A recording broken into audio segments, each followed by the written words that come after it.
Good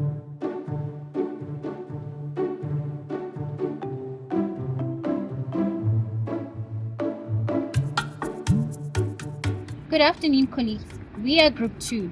At the center of all our shared struggles in implementing the African Charter on the Rights and Welfare of the Child, we shall zero into two areas: health and education. The nature of our strategies is influenced by our core belief in child participation, community involvement, and educating the collective on children's rights. Despite the limited time we have, my colleagues will attempt to present a deep dive into our strategies. Thank you. In Article 11 of the African Charter, it clearly states that children should be provided with education because it's one of their rights. But we find that government do not provide especially quality education. And the factors to this is because there is lack of enough teachers in schools. Another factor is because there is lack of enough classrooms where you find that children are going to study under the trees. Another reason is because of the lack of provision of enough and quality learning materials. So how do we address this? The first advocacy strategy that we are going to use is increase child participation, especially in budget allocation and in budget drafting. When we involve children in this key decision, they are going to tell us the key sectors that they want us to put money into so that education for them can be fun. The other strategy is creating child-friendly materials, especially the budgets.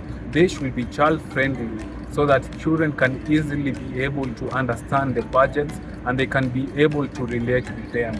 We need children to be seen, to be heard, and also to be engaged.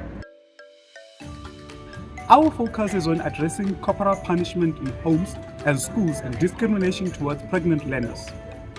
Lobbying the legislature.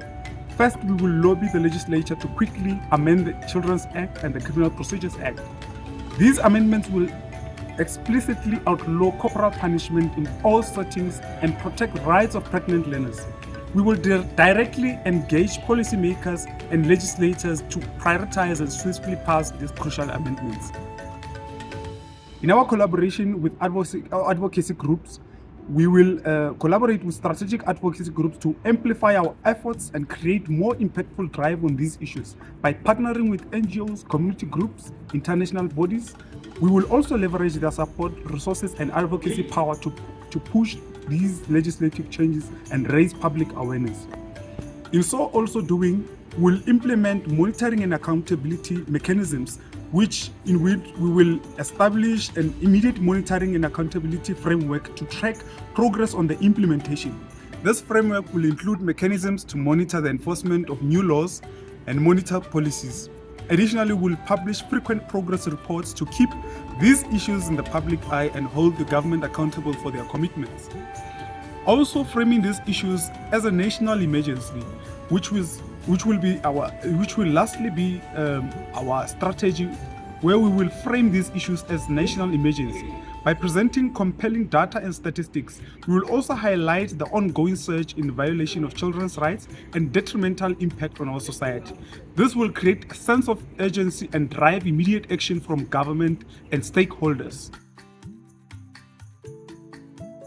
So in our country, we have realized that there is high prevalence of HIV and AIDS, which often happen amongst young people, young children. So the strategies that we have proposed to the government will not only address the issue of HIV, but also aims to address other issues like abuse, harmful cultural practices, and teenage pregnancy, which ultimately lead to the high prevalence of HIV and AIDS. So how are we going to make a change? How is our strategy going to make a change? So we call for the country to incorporate sexuality education in the school curriculum and also propose training for teachers on issues of sexuality. The model should be adopted in every school in the country. Doing so will help reduce issues like teenage pregnancy, which often, like I said, leads to high rate of HIV among young children. So children will be able to doing so will make children be able to make informed decisions about their health in general. We also call for the country to adopt a child-friendly police stations where children will be able to report sexual assault cases, and that will also reduce harmful cultural practices in villages. So those police stations, child-friendly police stations, should be in every villages where children will be able to access them and be able to report any cases that is of abuse. Another point that we are proposing to the government is that we propose for the child-friendly healthcare spaces which provide children with a comprehensive and child-friendly treatment services to victims of abuse, where they can access the treatments like PrEP and PEP, and have education in general on health issues. This will increase the children's participation and involvement on health issues. And also we call the government for the inclusive consultative meetings where they include children in the decision making at the Potla. It can be done with elders at the Potla meetings where children will be able to discuss issues that affect them in their life in general.